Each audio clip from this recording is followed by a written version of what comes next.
Hey guys, happy Wednesday. I'm Shaina. If this is your first time joining us, welcome. Today, I want to talk about finding your power and ultimately your influence in the world. It's a little bit of a longer video, but I highly encourage you to watch it all the way through to fully grasp what I'm teaching here today, because this concept has the power, no pun intended, to completely change your overall quality of life and what you're capable of achieving in the future. So I had the urge to talk about this topic today due to our recent election. But please note that this video is not about politics per se, but rather inspired by our political climate, because we all know that politics is the ultimate battleground for power and influence, right? I was with a friend the other day and she started talking about politics and telling me things about people that she knew with different views, etc. And I was there listening, yet I didn't have any sort of reaction to what she was saying to me, positive nor negative. Super neutral. My energy was super neutral. And she was aware of how neutral I was and was like, oh, you just don't care, which was so interesting to me because I know why she said that, right? I think we've created a climate, especially in politics, where we believe that we have to be heated and mad and highly bothered in order to connect to our personal power and to be powerful and to be of influence. But I gotta tell you guys, from what I know in my years of studying and practicing personal development, we couldn't have it more wrong. Yes, I educated myself. Yes, I voted. Yes, I have my own beliefs, of course. But the reason I'm so neutral either way, left or right, no matter what, is not because I don't care, but because I know where my power lies. And it does not lie in other people, places, or things that are out of my direct control. The reason I'm so unfazed by a lot of things, not just politics, is because I make it a consistent practice to stay in my lane and not waver based on things outside of my control. No matter what happens outside of me at any moment in time, I get to decide what I do with that circumstance. In other words, I don't rely or depend on things outside of me to determine how I think, how I feel, how I show up, and what I create. Look at the pandemic, for example. I was talking to another friend a few weeks back, and she said to me, "What a waste of a year." Not for me. This was my best year yet, you guys. Nathan and I have been thriving this year. And it's not because we're special unicorns or lucky. It's because at the start of this, we did not make it mean that our lives and our careers and our fun were doomed until the pandemic ended. That was an option, 100% for sure. In fact, a lot of people were like, "Oh my God, are you so nervous about your business?" No. Why would I ever entertain that? If it's not the pandemic, then it'll just be the next thing to justify why I'm so powerless. It's the same way that I don't ever look to a leader or other people or the economy to decide whether I feel powerful or not.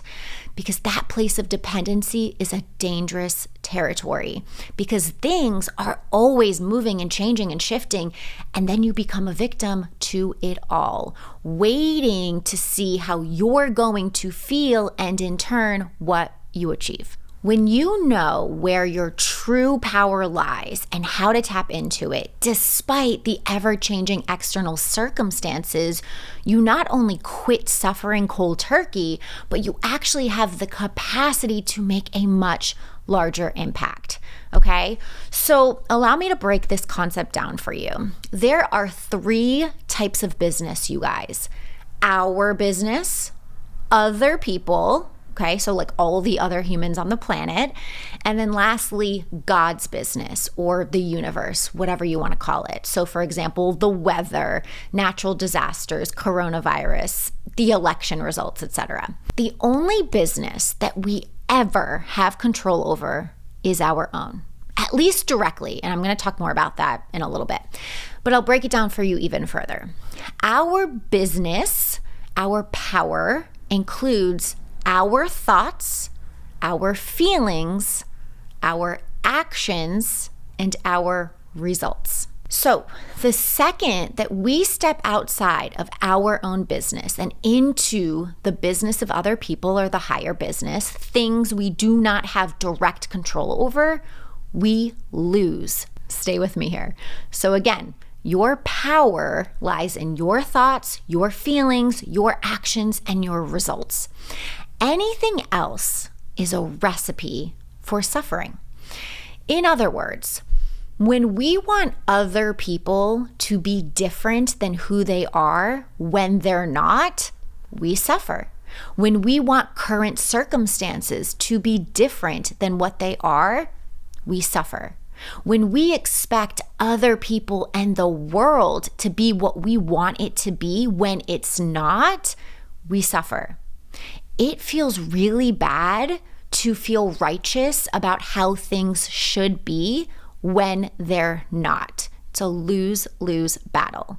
We cannot control other people. We cannot control external circumstances. Now, you may be thinking, well, isn't that selfish to just stay in our own business? No, it's called responsibility. Listen, if you want to be influential in this world and help people and serve people and be a part of the greater good, whatever that is for you, whatever career field or cause, you cannot do so if you too are in the pool of suffering and negative emotion. It's like, imagine your best friend being sick. You don't help your friend get better by getting sick yourself. Yet so many of us believe that we have to suffer and feel bad to create results. And it's just not the case. Ultimately, we're just contributing to the collective suffering and getting stuck in our own negative spin cycles that are rooted in a false sense of power. You can feel and be powerful and do your part without feeling bad. In fact, not only can you feel and be powerful and do your part without feeling bad, but the magnitude of influence that you have is light years greater. You've got to make sure that your power pack is 100%.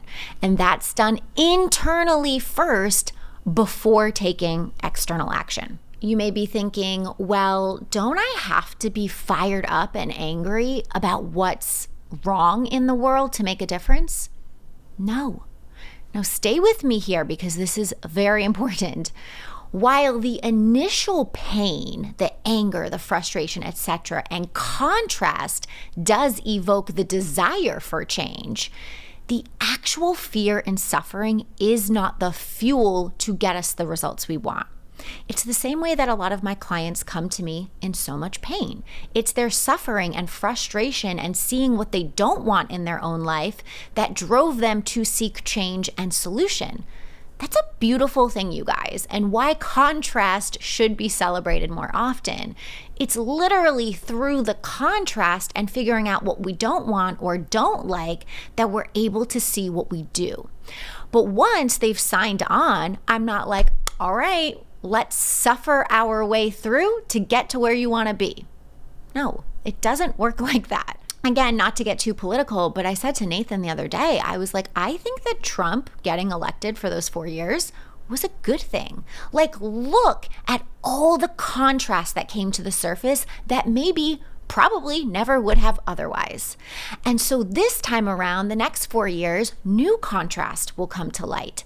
That's how it works. But where systems begin to shut down is that the solutions, the power to change the contrast, is not found in fear. Yet this is what so many people are leading with because it's our default programming.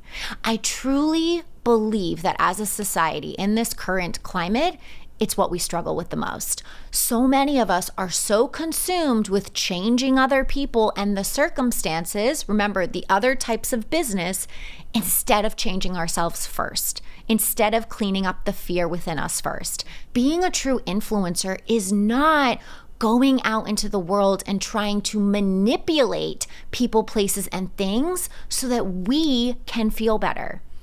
Absolutely not. The vehicle to actually create the results we want to see and to be of influence to others is not achieved through our own suffering. If you've been following me for a while, you know that my journey in coaching began with a frustration about traditional education. I was a byproduct of a faulty system. So yes, that pain and that anger is what drove me to want to make a change and be of influence. But I didn't suffer my way to getting clients. I wasn't like, oh my God, I feel awful. I feel terrible about what's happening, and you should too, and you should sign up and work with me. No, there's no power in that. I honored my frustration. Thank you, contrast, for pointing me in the right direction. I'm not going to waste my time thinking how unfair it is and that schools should be different. That doesn't serve me. Instead, I'm going to get back into my own business, my own thoughts, feelings, actions, and results. I believe thoughts so hard in the work that I do and the impact that I can make. I truly believe that if more people understood the work that I teach and coach on, I could make a big difference moving forward. Feeling super inspired. And so then I start taking inspired action, staying in my lane, focusing on what I can control, making videos, coaching clients, creating courses. For some people, my content resonates. Great. Those are the people I'm here to serve. Some people don't care. That's okay too. Not my business, not my people. It's all good. I don't have to control anybody out in the world. The people that I'm meant to influence are the people I'm meant to influence, right? Real, true internal power, source power. Under all that fear and bullshit, you find love, acceptance, strength, clarity, inspiration, compassion. It's where all of your juice is. It's where you find inspired solutions to what you care about instead of just swimming in a pool of misery and focusing in on the problem. But it's up to you. It is your responsibility to clean up that bullshit and negativity inside of you to uncover your juice. Your power is not in waiting for things outside of you to line up as you think they should to then feel validated in your own power. Your power is not in the manipulation of other people, places, and things outside of your control. Your power is not in fear. Your power is not rooted in the dependency of external circumstances. That's the false power that I'm talking about, you guys. In fact, it's the polar opposite of empowerment and true influence. Okay, so if I don't like something happening in the world, I should just accept it. What I'm saying is that arguing with reality will cause you to suffer. You have two options: to accept it and surrender, or to resist it. But reality wins 100% of the time. Accepting reality doesn't mean you condone it. Accepting reality does not mean it can't or won't change. But you still must take responsibility for how you're thinking about it and whether it's feeding your power pack or depleting it. So for example, if there's discrimination happening in my workplace, even if it's true, you must ask yourself, is it serving me to think of it in the way that I'm thinking about it? Is it serving me to think, this is unfair? They need to do something about it. This is terrible. This should not be happening. No, all that's doing is driving me to complain, think things should be different, then they're not, and not coming up with real powerful solutions. We seek real solutions when our mind and our energy is clean. The initial pain is what created your desire for change. Great, but your self-made suffering now is not driving you toward a solution. Check in with yourself. Am I being a part of the problem or the solution? Okay, so how do I connect to my power source? First and foremost, remove yourself from the power struggle. Remove yourself from the power struggle, which means surrender to reality. What are things that are out of my direct control, and accept them. Again, accepting reality does not mean you condone it. Accepting reality doesn't mean that it can't or won't change. But what it does mean is that you stop resisting it and you quit the suffering. Accept circumstances that you have no direct control over right now. Let people be who they are. Your inability to do so is your problem. Get in your business and stay there. Take full responsibility for your thoughts, your feelings, your actions, and your results at all times, no matter what. Understand that false power is rooted in fear. True power is rooted in love. Get into a place of alignment. That is your responsibility. That is where all your power is. Where do you feel actually powerful and of influence that feels good to you? What action are you inspired to take without trying to control the outcome? Where do you thrive? Don't be afraid to hone in on one area. Too often people look at the big picture, changing the world, and that's when it can feel really overwhelming and leave you feeling small. And out there clawing your way, trying to prove your power with other people that too feel small. Choose a lane that feels good and true to you. Where are you of influence that's 100% in your control and that feels good? And lastly, how can I be heard and influence change without being aggressive and loud? Let me ask you this. Do you respond well when somebody comes at you with aggression? My guess is no, because our brain's immediate response is fight or flight. We either flee, we're like, I'm out of here, I'm not doing this with you, right? And then your stance, your idea, your service isn't even heard, or we fight back and your stance, your idea, or service isn't even heard. Look at social media. Please listen. Your power to influence is in your energy, you guys. And if you're leading with aggression and negative emotion, then the only people that you're attracting are people that are like-minded. You're not actually getting through to others and making an influence on this planet. Instead, you're just attracting a bunch of people that already think like you. And that builds a false sense of power. People respond to energy. People respond to energy. Your power source is in your energy. So yes, you have the power to ignite positive change in other people and change minds and policies and systems and change your own results in the long run, 100%. But you've got to be aware of how you're going about it. You've got to look inside your brain and ask yourself, am I showing up energetically from fear-based thinking? Look at your thoughts, look at your feelings. Fear is not an effective, long-lasting tactic for change. You're doing it wrong if you feel bad and then take the action with a certain outcome in mind to then feel better. No, the way you know you're doing it right is by feeling good first and inspired and centered, and then taking the action without the attachment. If I create a video and think people need to watch this or else I'm going to feel terrible, I'm doing it wrong. I create videos because it feels good first, because I feel powerful with or without any views.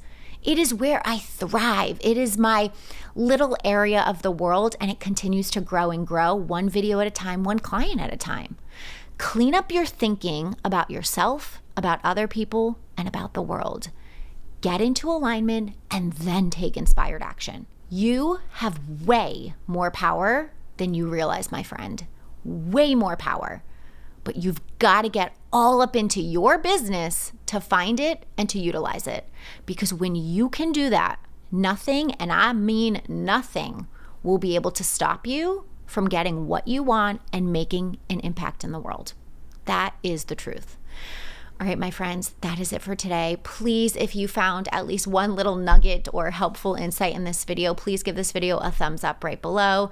Share it with someone who could benefit, and I'll see you next week.